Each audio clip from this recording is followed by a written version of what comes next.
with that, kaisa kami 'no sa kagustuhan na, um, matapos natin 'tong proseso na 'to sa lalong mabilis na panahon 'no. But, of course, yung, speedy disposition of the cases hindi naman din ibig sabihin niyan kailangan natin siyang madaliin 'no at the expense of, having the opportunity to fully present our case by presenting the evidence that we think are needed 'no.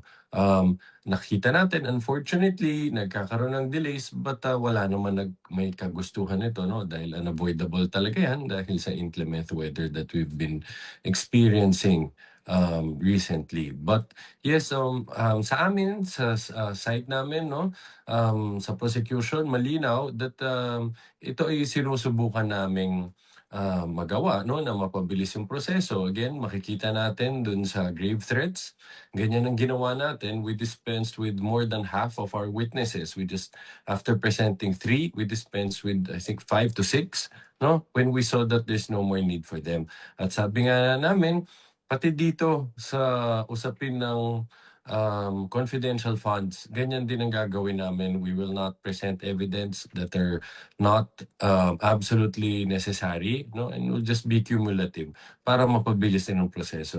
Siguro one last point ko dito, kung pareho kami ng kagustuhan pala, maganda din na ipairating ito sa kanyang defense team dahil maalala natin madaming mga ano dito no, mga circumstances na nag-cause ng delay sa paglilitis dahil sa mga actions or inactions ng defense team. Tulad for example, nung hindi nila pagtalima dun sa kautusan ng presiding officer na makipagkita sa amin to compare common exhibits before the intended testimony of Ms. Zailin Del Campo, no? Na dapat yan Lunes.